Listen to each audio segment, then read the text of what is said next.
ప్రభు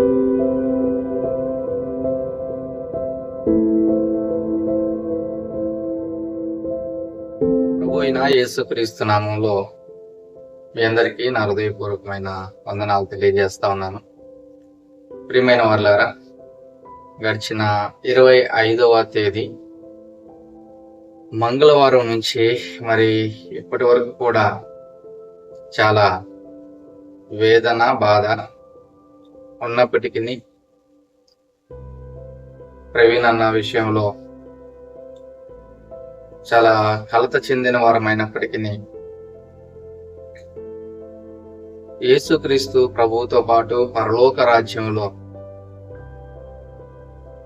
అన్న ఉన్నారు అన్న గొప్ప శుభప్రదమైన నిరీక్షణ చేత ఆదరింపబడిన వారనే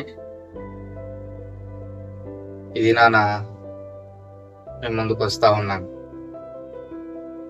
అవును, చాలా భయంకరమైన సంఘటన మనం చూసాం. ఎప్పుడు కూడా అనుకోననిది జరుగుతున్నాయి, అక్కడెక్కడో జరుగుతున్నాయి అని అనుకుంటున్నాం, కానీ ఈనాడు మన దాకా వచ్చింది ఎంతో బాధాకరమైన పరిస్థితి. అయితే దేవుని యొక్క మహాకృపను బట్టి ఎట్టి పరిస్థితుల్లో అయినా సరే దేవుడు తన ప్రజలైన మనలను ఆదరిస్తా ఉన్నాడు. మరి ఈ 4 రోజులుగా చూస్తే మేము ఎంతో భారంగా ప్రవీణ్ అన్న కుటుంబం కొరకు మేము ప్రార్థన చేస్తా ఉన్నాం.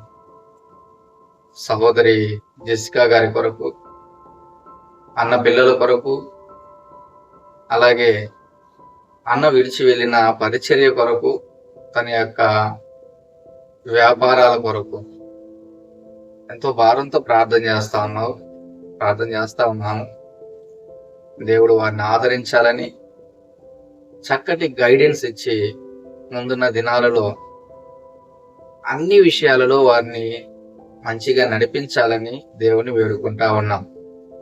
అంతేకాదు, ఇంకా చాలా భారంతో ప్రార్థన చేస్తా ఉన్నాం. ఏంటి ఆ ప్రార్థన అంటే, ఎవరైతే ప్రవీణ్ అన్న గారి విషయంలో హంతకులుగా ఉంటా ఉన్నారో, హంతకులుగా ఇలా రిపీట్ చేస్తా ఉన్నాను మాట, వారందరి రక్షణ కొరకు ప్రార్థన చేస్తా ఉన్నాం. ఆనాడు దూషకుడు, హింసకుడైన పౌలుని దర్శించినట్లుగా దేవుడు వారిని కూడా దర్శించాలి. పశ్చాత్తాపంతో ప్రజల ముందుకొచ్చి ఆ ఘోరమైన దుశ్చర్యను చేసింది మేమే అని వారి నోటితో ఒప్పుకొని క్రీస్తుకు సాక్షులుగా ముందున్న దినాలలో మన తెలుగు రాష్ట్రాలలో యేసుక్రీస్తు ప్రభువును ప్రకటించాలని వారి కోసం చాలా భారంతో ప్రార్థన చేస్తా ఉన్నాను. ఎందుకు వారిని హంతకులు అన్నాను అంటే, చాలా స్పష్టంగా కనబడతా ఉంది, ప్రవీణ్ అన్న గారిది యాక్సిడెంట్ కాదు, అది హత్య అని. మరి పోలీసు వారు ఎంత ఆలస్యాన్ని ఎందుకు చేస్తున్నారో తెలియదు, కానీ ఎంత చక్కగా ఎవిడెన్స్ ఉన్నాయి. మొట్టమొదటిగా మనం చూస్తే, టోల్ గేటు దాడుతా ఉంటున్నప్పుడు బైక్ కొన్న హెడ్ లైట్ లేదు, పగులుంది, వెలగట్లేదు. సాక్షాత్తు అన్నకు సంబంధించిన వారే అసలు బైక్ మీద వస్తున్న ఆయన ప్రవీణ్ అన్న కాదని అదొక మాటగాడు చెబుతా ఉన్నారు. దాని తర్వాత ఇంకొంచెం మనం ముందుకెళ్తే, రక్తము కలిసిన కర్రలు అక్కడ కనబడతా ఉన్నాయి, రక్తపు మరకలు అంటిన కర్రలు కనబడతా ఉన్నాయి. ఇంకా ప్రాముఖ్యమైనది, అన్న బాడీ మీద బైక్ అమాంతం అలాగే పడి ఉండటం. ఇది చాలా విచిత్రమైన యాక్సిడెంట్. ఒకవేళ యాక్సిడెంట్ అంటే అనుకున్నట్లయితే బాడీ సపరేట్ గా, వెహికల్ సపరేట్ గా కాకుండా బాడీ మీద అమాంతం ఎవరో పెట్టినట్టుగా బండి ఉండడం. అంతేకాదు, అన్నగారి యొక్క టీషర్ట్ పైన ఎవరో కాలితో అదిమి పట్టి తొక్కినట్లుగా పాదముద్రలు కనబడటం, ఇవన్నీ ప్రస్ఫుటంగా కంటికి కనబడతా ఉన్నాయి. ఇది హత్యే. కొంతమంది ఎవరో కావాలని కక్షపూరితంగా చేసిన హత్యగానే, సంఘటనగానే దీన్ని మనం గమనిస్తా ఉన్నాం. యావత్ క్రైస్తవ లోకము ఇది హత్యే అని నమ్ముతా ఉంది. మరి పోలీసు వారు ఎందుకు ఆలస్యం చేస్తా ఉన్నారు? దేన్ని దాచాలని వాళ్ళు ప్రయత్నం చేస్తా ఉన్నారు. అవే అయితే మనకు తెలియదు. కానీ మాక్సిమము మనకున్న జ్ఞానంతో, మనకుంటున్న ఆలోచనలతో మనం పరిశీలనగా చూస్తే ఇది ఖచ్చితంగా హత్య అన్నది మనకు అర్థమవుతా ఉంది. అయితే ఏది ఏమైనప్పటికీ ప్రవీణ్ అన్నగారు పరలోక రాజ్యానికి, దేవుని యొక్క సన్నిధానానికి వెళ్ళాడు అన్నది మన యొక్క విశ్వాసం, మన నమ్మకం. అందులో ఎంత మాత్రం కూడా సందేహం లేదు. అయితే యావత్ క్రైస్తవులుగా, సేవకులముగా మనం ఆలోచన చేయవలసిన విషయం ఏంటంటే, ప్రవీణ్ అన్నగారు తన పనిని ముగించాడు, సరిపోయింది. తదుపరి నీ వంతు, నా వంతు, మన వంతు ఉంది. మనం ఎంత పరిచర్య చేస్తున్నామో దాన్ని ఆలోచన చేయాలి. అనేక మందిని సత్యంలోకి నడిపించే విషయంలోనూ, సత్యాన్ని బోధించే విషయంలోనూ, అనేక రకాలైన విషయాలను పట్ల అవగాహన కల్పించే విషయంలోనూ తన యొక్క పరుగును తుదముట్టించాడు ప్రవీణ్ అన్న. 2 తిమోతి పత్రికలో పౌలు గారు తిమోతికి రాస్తూ అంటాడు, నేనిప్పుడే పానార్పణముగా పోయబడుచున్నాను, నేను వెడలిపో కాలము సమీపమై ఉన్నది. మంచి పోరాటం పోరాడి తిని, నా పరుగు కడముట్టించి తిని, విశ్వాసము కాపాడుకుంటుని. ఎస్ అన్న చాలా ధైర్యంగా చెప్పగలడు ఈ మాట.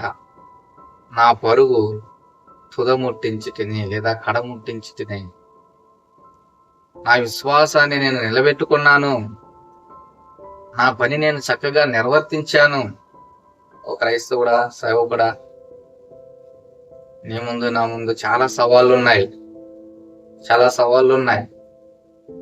అయితే ఇక్కడే తిమోతితో అంటాడు పౌలు గారు, 2 తిమోతి 4వ అధ్యాయము 5వ వచనంలో చూస్తే, అయితే నీవు అన్ని విషయములలో మితముగా ఉండము, శ్రమపడుము, సువార్తకుని పని చేయము, నీ పరిచర్యను సంపూర్ణముగా జరిగించుము. ఇదండి సేవకులారా, పాస్టర్స్లారా, దైవజనులారా, మన ముందున్న పనిదే. అన్ని విషయంలో మనం మితంగా ఉండాలి, శ్రమ పడాలి, సువార్త పనిని జరిగించాలి, మన పరిచర్యను సంపూర్ణం చేయాలి. గొప్ప సవాలుంది మన ముందు. సవాలు కాదు, సవాళ్ళు ఉన్నాయి మన ముందు. అనేక రకాలైన భయంకరమైన పరిస్థితులు ఎదురుగాబోతున్నాయి మనకు ముందు. చాలా క్లిష్టతరమైన, కష్టతరమైన పరిస్థితులను ఎదుర్కోబోతున్నాం ముందు. మన పరిచర్యను మనం సంపూర్ణం చేయగలిగే స్థితిలో మనం ఉంటున్నాము. భయపడి పారిపోయే పరిస్థితుల్లో మనం ఉంటున్నాము. అర్ధాంతరంగా ముగించేసి, లేకపోతే మన సుఖాలకు, మన భోగభాగ్యాలకు అలవాటు పడిన వారమై దేవుడు మనకు అప్పగించిన సువార్త పని విషయంలో నిర్లక్ష్యం వహిస్తూనో, తర్వాత చూద్దాంలే అనుకుంటేనో కాలం గడుపుతున్నామేమో ఒకసారి మనం పరీక్షించుకోవాలి. పౌలు గారు అంటా ఉన్నారు చక్కగా, అయ్యా నువ్వు శ్రమపడు, సువార్తకుని పని చేయి, నీ పరిచర్యను సంపూర్ణంగా జరిగించు. ఇదిగో నేను నా పరుగును కడముట్టించాను, తుదముట్టించాను, ఆ పని నేను కంప్లీట్ చేసేసాను. ఇప్పుడు నా దేవుని దగ్గర నాకు నీతి కిరీటం ఉంది, నేను వెళ్ళబోతా ఉన్నాను. మనం కూడా అదే కాన్ఫిడెన్స్ తో మనం ఉండాలి. అలా మనం చెప్పగలిగే పరిస్థితి మనం కలిగి ఉండాలి. నాకు తెలుసు, నేను అనుకుంటున్నాను ప్రవీణ్ అన్న అలాంటి కాన్ఫిడెంట్ తోనే ఉన్నాడు. అలాంటి గొప్ప నిశ్చయితతో ఉన్నాడు తను. ఎన్ని రకాల పరిచర్యలు. సువార్త పరిచర్య ఒక పక్క, అనాథ బిడ్డలను పోషించే పని ఒక పక్క, బాగులేని వారిని పరామర్శించే పని ఒక పక్క, విధవరాండ్రులను పరామర్శించే పని ఇంకొక పక్క, అనేక మందికి ఉద్యోగాలను కల్పించి వారందరిలో కూడా సమానత్వాన్ని చూపించే విధంగా తన చేస్తున్న పరిచర్య ఒక పక్క. ఎన్ని పనులండి! అన్నిటిలో కూడా ఏ ఒక్కరి దగ్గర కూడా ఎలాంటి రిమార్క్ అన్నది లేకుండా చక్కగా తన పనిని ముగించుకున్నాడు మన ప్రవీణ్ అన్న. ప్రియ సహోదరుడా, సేవకుడా, నీవు నేను కూడా అలాంటి వారమై ఉండాలి. సహోదరి జెసికా గారు మాట్లాడుతూ అనేక మంది ప్రవీణ్ లాంటి వారు రావాలి అని కోరుకున్నాను, అన్న లాంటి వారు రావాలని కోరుకున్నాను. నువ్వు సిద్ధమా?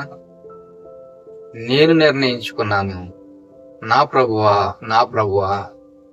నా ప్రాణం పోయినా పర్లేదు, నేను కూడా నీ కొరకు నేను నిలబడాలి, అనేక మందికి నేను ప్రకటించాలి, అనేక మంది నేను గైడ్ చేయాలి, అనేక మందిని నేను నీ మాటల చేత వెలిగింపులోకి తీసుకురావాలి. నేను నిర్ణయించుకున్నాను. మరి నీ పరిస్థితి ఏంటి? సేవకుడా, మనం కూడా అలాంటి తీర్మానంతో ముందుకు అడగలేదు. ముందున్న అనేక రకాలైన సవాళ్ళను ఎదుర్కోవడానికి అడుగులు ముందుకేద్దాం. మన దేవుడు మనతో ఉన్నాడు. ఒకవేళ ప్రాణాపాయ పరిస్థితులు వచ్చినా, అవమానకరమైన బాధాకరమైన పరిస్థితులు ఎదురైనా సరే, మనకున్న ఒకే ఒక నిశ్చయం, మనకున్న ఒకే ఒక నిరీక్షణ, ఒకవేళ మరణించినా పర్లేదు, నా దేవునితోనే ఉంటా. ఇది చాలండి. ఈ తీర్మానంతో మనం అడుగు ముందుకేద్దాం. 2 తెలుగు రాష్ట్రాలలో దేవుని సువార్తను విరివిగా ప్రకటించి అనేక మందిని యేసుక్రీస్తు ప్రభు కొరకు మనం సంపాదిద్దాం. నడుం కట్టుకుందాం, ముందుకు అడిగేద్దాం. దేవుడు మనలను, మన పరిచర్యలను దీవించునుగాక. ఆమేన్.